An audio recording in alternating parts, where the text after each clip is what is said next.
because we have the stats, the data, and the evidence showing the social and physical consequences of an unhealthy and unnatural lifestyle. To say that we hate them is just a misnomer propagated by the gay, lesbian community that says if you don't like the message, then you try to kill the messenger.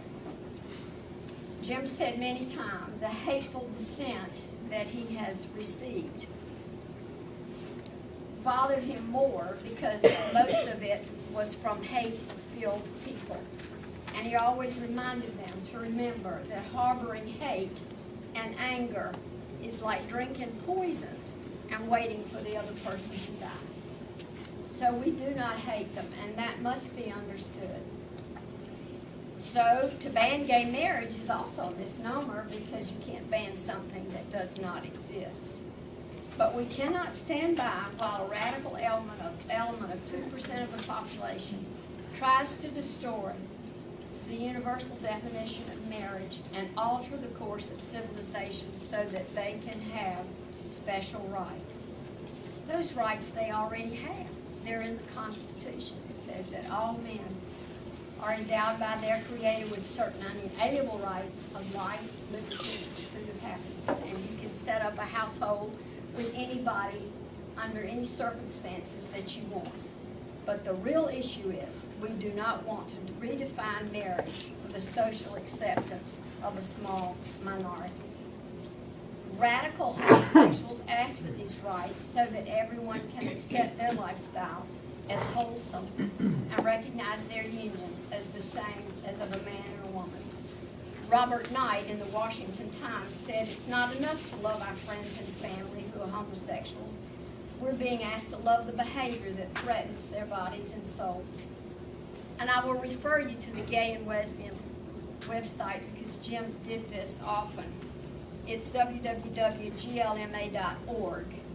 And there's 2 documents on there. One says the top 10 things that gay men should discuss with their doctor, and the top 10 things that lesbians should discuss with their doctor. This deserves media attention because it tells us about a lifestyle that has numerous life-threatening conditions. It reduces the average lifespan by 20 years and makes one susceptible to lots of diseases. 1 in every 5 homosexual in our large cities is infected with HIV.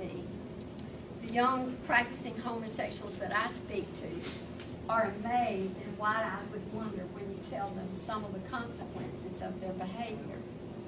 And homosexuality is not the equivalent of having a different skin color or ethnicity, therefore making it a civil right to be enforced against the will of others. The real battle is to preserve our freedom to practice our constitutional and religious rights to teach our children and our grandchildren to respect the traditional family values and not to allow government to erase that in the guise of tolerance. So we are being asked to subsidize and celebrate homosexuality with our tax dollars and to remain silent against our religious rights in school, business, medical care, churches, synagogues, but most important, the end of marriage. I think one of the best examples is in Scandinavia, which today, since they actually, marriage disappeared, there is no marriage anymore between man and woman, whether, or man and whatever. There is just an absence of marriage altogether. The World Congress of Families met in Mexico in 2004 with 3,200 participants from 79 nations. And they declared that traditional family was the fundamental unit of society. And so we have the world that sees this the same way. William Tyler Page said in the American Creed that our government is a government of the people, by the people, and for the people, whose just powers are derived from the consent of the governed. And that consent is what our forefathers fought for and sacrificed their lives and fortunes for. And it's time that we reclaim that right. Article 1 in the Constitution says that all legislative powers are invested in the Senate and the House. It ensures that our representative government is subject to the people. When the people are subjects of government, it's called tyranny. Today, I want to give you some examples of that tyranny, and we call it at Concerned Women for America judicial tyranny. Did you know that it was judges and not the people who made homosexual marriage legal in Massachusetts? Did you know it was judges and not we the people who ruled that sodomy was legal in the state of Texas? Did you know that it was judges and not we the people that took prayer out of our school? Did you know it was judges and not we the people that ruled that Boy Scouts had to accept homosexuals as leaders? Did you know that it was judges and not we the people who said that under God the Pledge of Allegiance was unconstitutional? Did you know that it was judges and not we the people that ruled that the unborn children were not protected by the Constitution? Did you know that it was judges and not we the people who ruled that burning the flag is free speech? Did you know it was a judge and not we the people who's trying to rule Proposition 8 protecting marriage in California is unconstitutional? Did you know that it was a judge and not we the people who ruled prayer out of school graduations? Did you know it was a judge and not we the people that ruled child pornography as freedom of speech? Did you know that it was judges and not we the people that ruled that a first grade read him a Bible story in his class was the establishment of religion? So it's time for us to reclaim our government. It's time to give North Carolina citizens the right to vote on what they want the definition of marriage to be. And so that's what we're going to do on May the 8th. There's an interesting story. I had the opportunity to speak at Duke University to the Christian Lawyers Association there. There were freshmen, juniors, and seniors.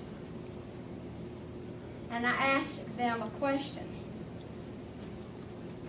I read them a quote and then asked them a question. And I'm going to read you this because you think, and the opposition says, this can't happen in North Carolina. Why do we need a constitutional amendment? We have a law on the books.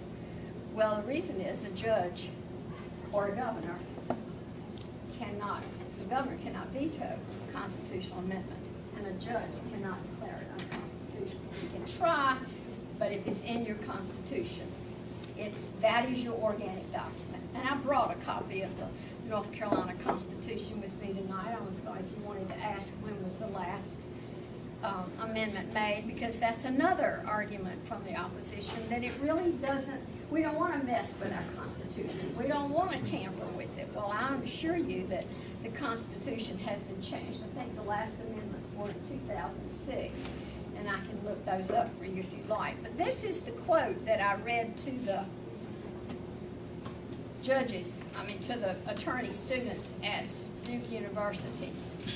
And this is a quote of a Court of Appeals candidate in 2002 who was quoted in the Charlotte Observer. I worked very hard to defeat her, which I didn't do. She won. She sits on the Court of Appeals. She says, as the Supreme Court takes fewer and fewer cases, the Court of Appeals is increasingly writing the laws of North Carolina. I believe that I have the depth of experience, the commitment to public service, and the knowledge and the leadership to serve the citizens of this state well. Duh. I read it twice, and nobody said anything. And I said, okay, guys, gals, I'll read it one more time and tell me what's wrong with this statement. Would you like me to read it again? As the Supreme Court takes fewer and fewer cases, and the Court of Appeals is increasingly writing the laws of North Carolina, I believe I have the depth of experience, the commitment to public service, and the knowledge and the leadership to serve the citizens of this state well. Duh. Duh. Duh. Duh. Yeah. They don't write They don't write the laws. This candidate won. She sits on the Court of Appeals today. Her name is Gear. What's her name? Gear. She was quoted in the Observer. I can't remember what her first name is. But Martha here? Maybe. But she is there. So if you say this can't happen in the state of North Carolina, Jim believed and I believe that yes, it can. And that's why we need that amendment. And I will tell you that we are being targeted. When I went to the funeral service and I saw the security at our church, and I had relatives who said, we are concerned about bringing our children to the service because we're not sure if they're safe, because they were driving by our house, they were circling our driveway. I did call the police and finally say, no, I have not been threatened. But yes, I feel threatened when I delivered a dead-end street and people are circling my driveway. When I started going out writing down license tags, they disappeared. But I assure you that this is an issue that we are all going to have to determine. And you're going to have to determine it for yourself personally, as well as for the people of North Carolina to have that opportunity. And that's all it is. It is an opportunity for them to vote, to decide what they want. I'm so proud of our legislature. I'm so proud of that session. I'm so proud that the NCAE can no longer require them to have their dues taken from their paychecks, that they have the choice. This nation was founded on choices. We don't have to agree. Our founding fathers meant for us to have differing opinions, and they meant for us to come together and come for a common goal. The thing that I fear most today is no longer do we just have differing opinions. We don't want the same end. There is a different end. So I challenge you as you go about. There are 10 people who think the same way that you think. So share it with those 10 people. Make sure you help them get to the polls. You know, I say this so many times when I speak to others about voting, and I said one day I was going to write a book on why people vote the way they do. I'll tell you my favorite story. Someone came up to Jim one day and said, I voted for you. Would you like to know why? And he said, well, sure. So you're waiting there standing for the, you know, the pat on the back. And they said, well, there's this guy on this soap opera named Forrester. I saw that name on that ballot and I just marked it. And we just sort of looked at each other, and you know, as when we picked our chins up off the floor and walked away, I said, well, a vote is a vote is a vote. However, we have an uneducated and an uninformed electorate. And it's up to us to protect that right to vote.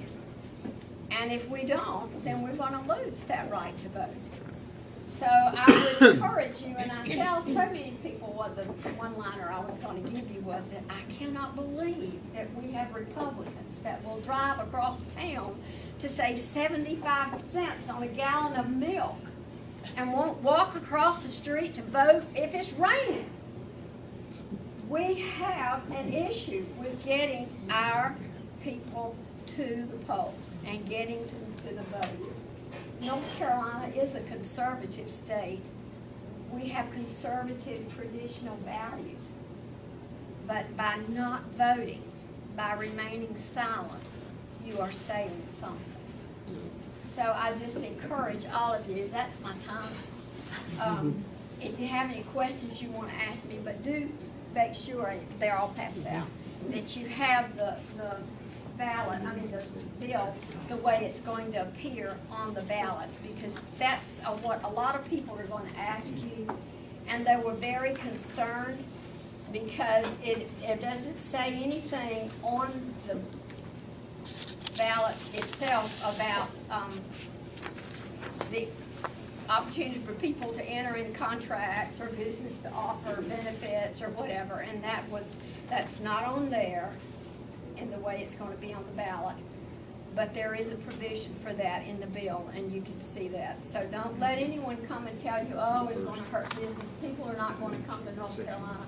The states that you see here haven't had any job losses. None of the businesses have left because of the benefits or their constitutional amendments protecting marriage for what